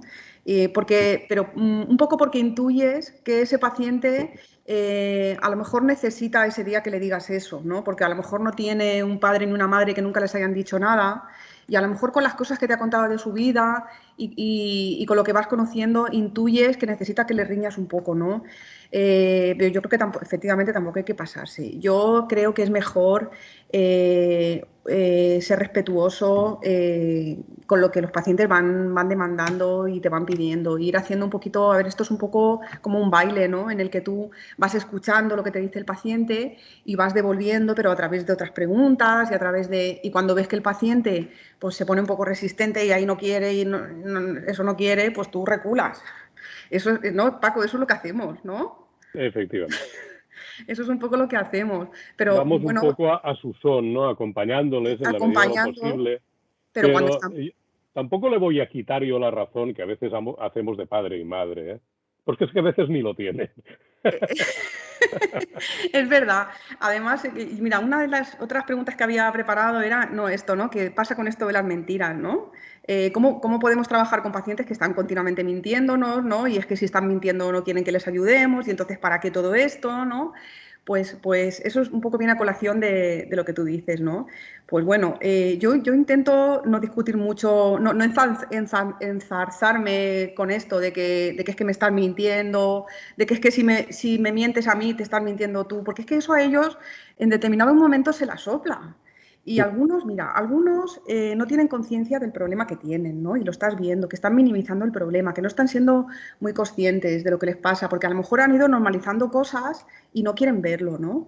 Y entonces, pues, te vas a enzarzar a discutir una cosa que es que además seguramente, aunque lo consiguieras convencer, que menos mal que no lo consigues, cuando se vaya por la puerta se va a volver a resetear. Y esto es un trabajo... Ellos, a ver, las mentiras son cortoplacistas, ¿no? Y la minimización del problema es cortoplacista y nuestro trabajo es más a largo plazo, ¿no?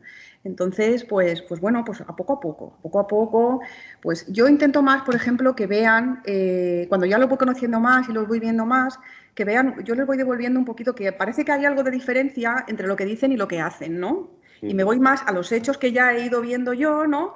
Y a lo que ellos me han ido contando, ¿no? No lo que me ha dicho tu madre ni lo que yo creo, sino que esto es lo que va pasando, ¿no? Y esto es lo que vas haciendo, ¿no? Y un poquito, pues, que lo vayan viendo ellos también, ¿no? Ayudarles a que lo vayan viendo ellos, más que en sí el reñirles, ¿no? Bueno, Marina, que antes decía que trabaja en una entidad social y que le gustaría algún día trabajar en una UCA y estabilizarse un poco, ¿no? Sí, Dice, tenemos que seguir con la esperanza. sí, claro que sí, eso, bueno, eso es lo último que se pierde, pero bueno, yo de verdad que sí que que con los años sí que he ido teniendo muy buenas sensaciones de que sí que incidimos en la salud de los pacientes y en su vida, ¿no? Correcto. José María Marco dice, me parece estupenda esta charla. Pues bueno, tú eres la culpable, Eva. Bueno. Y Jesús nos dice, soy enfermero de prisiones y he de decir que sí se les dispensa para unos días, la metadona cuando estamos hablando de la gente que sale, hasta que puedan acudir al dispositivo correspondiente. Sí, a ver, es que es un poco complicado. Incluso se les facilita un informe detallado con sus respectivas toxicomanías. Importante también mencionar el programa SIPASDAS. A ver, ¿este chico cómo se llamaba? Jesús, yo ese informe no lo he visto nunca, cariño, pero sí que a veces salen con un informe del tratamiento que llevan. Desde prisión, un poco lo que nos dicen es algo que yo también entiendo que es así, y es que a veces los jueces les dan la salida de forma inesperada, a veces no hay una siguiente cita para que alguien lo pueda ver y le pueda hacer un informe, entonces a veces sí que te salen un poco, a mí se me presentan muchos pacientes sin informe. Que también se lo hayan podido dejar por ahí y eso desde luego no me lo van a decir a mí, pues puede ser, pero sí que es verdad que hay esa dificultad de que muchas veces es difícil coordinar la salida del preso, o sea, del interno, con el que tenga una visita con algún sanitario para que le pueda hacer ese informe. A veces es complicado. De todas formas, Jesús, me voy a saltar una pregunta un poco al hilo de lo que estás diciendo. Él dice que esto es en Sevilla. El SIPASDAS es el programa informático que utilizan en Andalucía, entiendo. Entonces, claro, depende de comunidades autónomas, pues tienes una accesibilidad u otra a la información. Hay otra cuestión, José María Marco Alonso, que dice, siempre en mi caso me creo lo que me dicen, ya que es una realidad que ellos sienten, y aunque la realidad en unas unidades sea a largo plazo, en la unidad móvil es actuaciones poco menos que inmediatas. Claro, pero son actuaciones inmediatas que cada actuación se puede considerar inmediata. Pero eso, poco a poco, pues a lo mejor ese paciente va teniendo inclusiones a esa unidad y va pudiendo hablar cada día que viene un poquito con alguien, que le puede ofrecer ayuda para alguna otra cosa más. Al final, es verdad que sobre todo los adictos a heroína, ¿no? Parece que vienen un poco así como zorrillos, ¿no? Parece que bajan de la montaña como zorrillos, ¿no? Y que cojo lo que quiero y me voy corriendo, ¿no? Pero bueno, pues un día vienes y bajas corriendo, pero otro día ya sabes lo que te vas a encontrar y vienes más tranquilo. A lo mejor te voy a preguntar alguna cosa más. Si te quieres hacer una analítica, a ver si tienes VIH o tienes algo, no sé, ¿sabes? Un poquito, pues eso, mostrarse accesible, ¿vale? Que por lo menos si no se hace nada más, no sea porque ellos no sepan que lo pueden pedir y que lo pueden tener. Muy bien, llevamos aproximadamente hora y media, son casi las 5:30, no sé si hay alguna aportación más, no sé si tú, Eva, tenías alguna de esas preguntas, reflexión para añadir, ¿no? A ver, yo voy a mirar porque en la presentación las había puesto y es que creo que he dicho las más importantes, pero lo voy a mirar, ¿vale?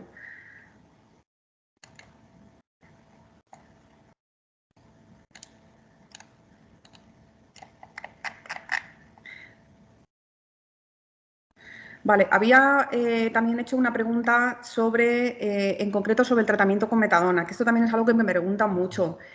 ¿Cuándo se retira el tratamiento con metadona? ¿Vale? Todos los estudiantes cuando vienen me preguntan, ¿pero cuándo les quitáis la metadona? Porque esto tampoco será para tomarlo toda la vida, ¿no?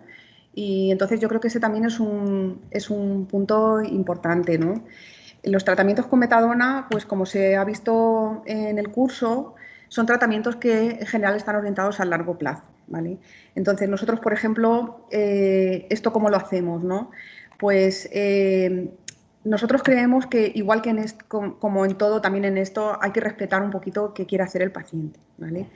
Sabemos que es un fármaco que poniendo en la balanza los problemas que pueda tener, la patología, la poca patología que pueda ocasionar y los beneficios que les da a los pacientes, como hemos visto, por ejemplo, en la anguila, ¿no?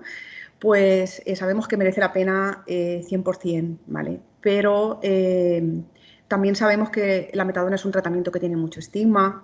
Yo no sé en otras unidades qué experiencia tenéis en esto, pero mis pacientes no quieren tomar metadona, quieren tomar la mínima posible. A veces vienen a pedirla porque han recaído y quiero pedir la metadona, pero ve bajándome, porque espera un momento, entra primero, ¿no?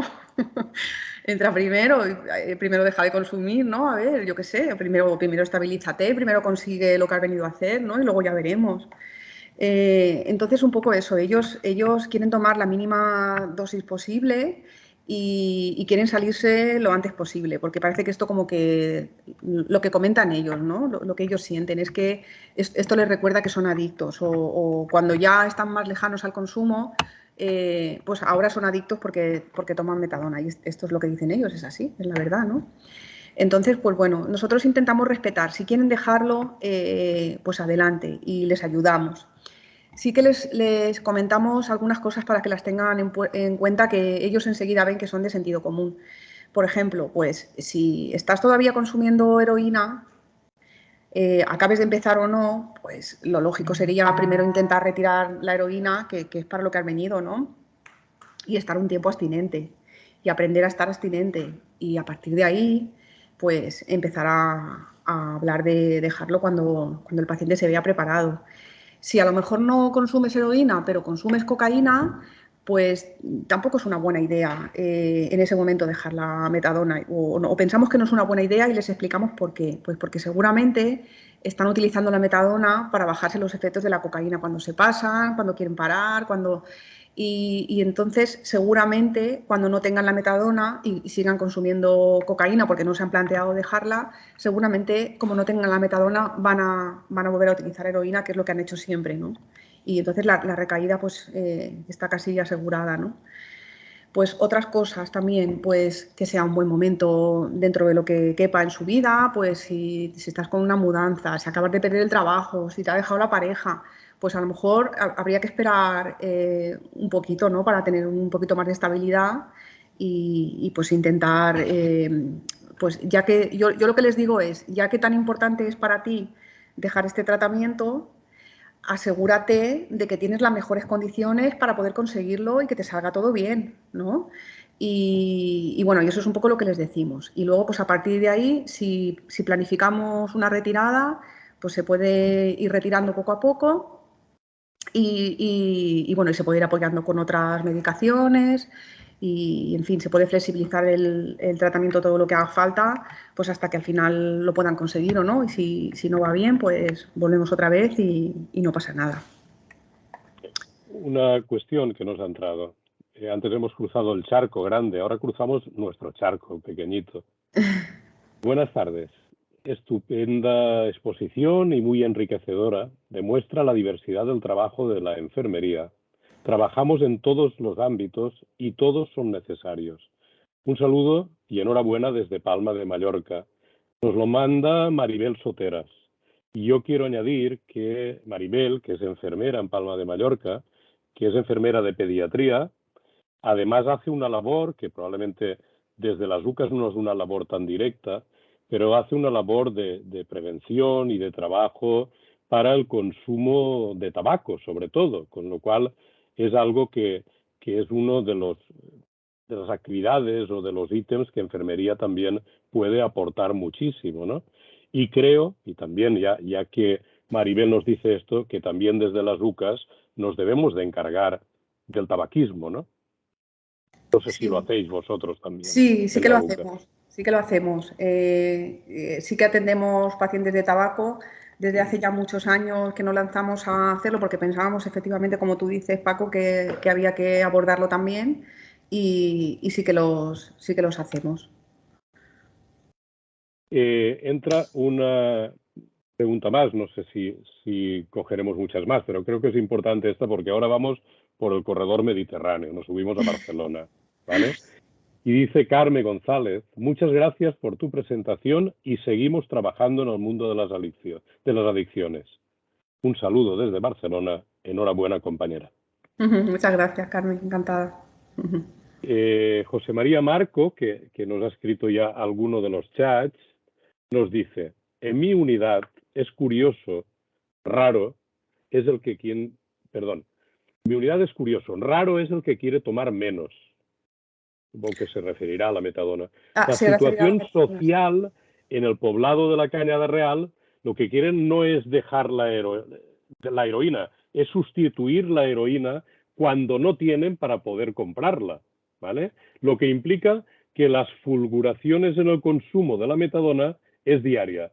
Unos días piden subir, otros días piden bajar, y esto implica que la mayoría de los usuarios no quieren dejar la heroína.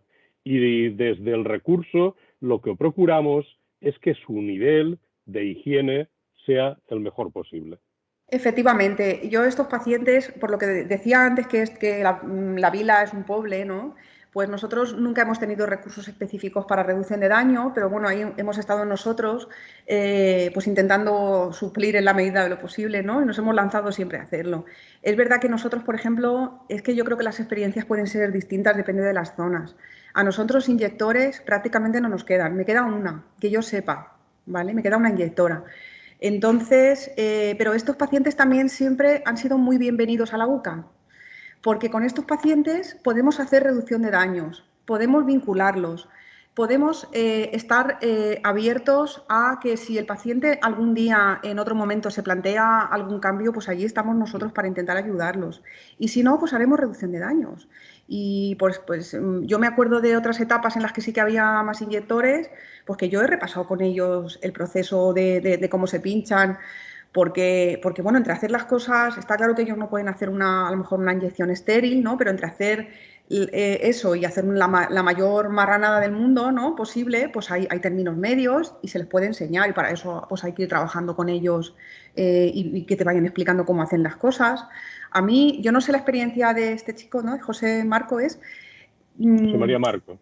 José María Marco, pero a mí los pacientes, cuando les pregunto detalles sobre estas cosas, me cuentan todo con pelos y señales. Les encanta pues contar cómo hacen, por ejemplo, una base de crack o cuando había más inyectores, pues cómo hacen el proceso de... Y sí que les interesa, porque es un poco, no me estás diciendo que tengo que dejar de consumir, que eso ya me lo ha dicho todo el mundo y no tengo ganas, pero si me estás diciendo cómo puedo hacer esto de una forma más limpia, cómo puedo evitar tener accesos, cómo puedo prevenir enfermedades.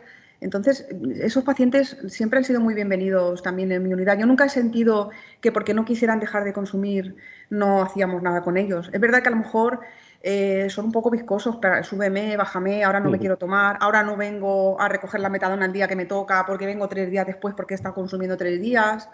Eso yo todavía lo sigo viendo, ¿no? Aunque no vea tantos inyectores, sí que veo pacientes que todavía quieren seguir consumiendo, ¿no? Y que son los típicos que no sabes qué día te vienen.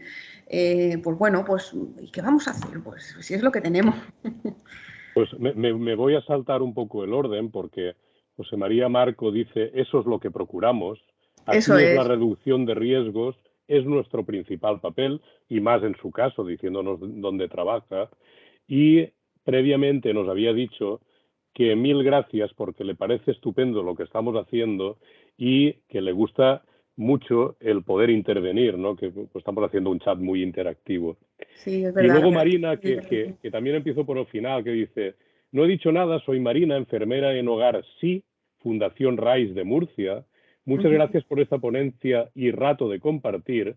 Y decía que en el centro donde yo trabajo no trabajamos deshabituación como tal, pero sí reducción de daños, con lo cual estamos un poco en la misma línea, ¿no?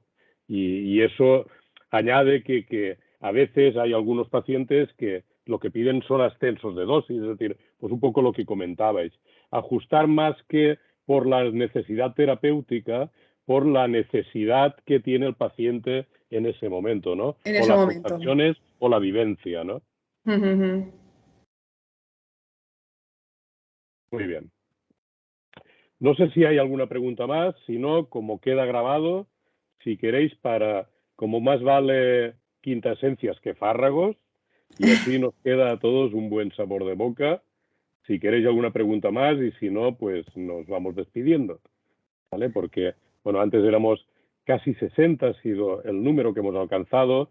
Ahora estamos en 40 porque, bueno, todos tenemos obligaciones y entre otras tareas del hogar que se tienen que cubrir, ¿no? Que se tienen que ir, que te voy a contar.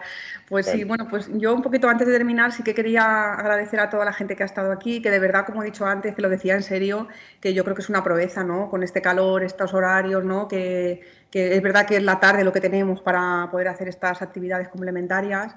Pero que de verdad que creo que es un esfuerzo, ¿no? Estar conectado en esto. Y la verdad es que muchas gracias por las participaciones, porque, bueno, yo también he sentido que esto es muy interactivo y que han sido cosas muy interesantes, ¿no? Y, bueno, me voy henchida de todo lo que me habéis dicho. Bueno, y ahora la gente se va destapando porque Juanino ya dice que es de la UCA de Elda, que antes no lo había ¡Ah, dicho, ¿eh? amigo! Están perdiendo la vergüenza. Juanino, ya sé quién eres. Muy bien.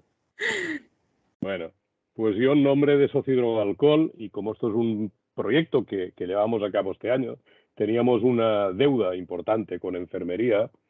La verdad es que esto pues se permite hacerlo tanto el curso como los webinares gracias al apoyo del Plan Nacional, pero este año teníamos poco tiempo para la ejecución porque desde la resolución de las subvenciones hasta ahora, pues en lugar de un año tenemos 6 meses y aquí al final nos hemos amontonado un poco, de todas formas.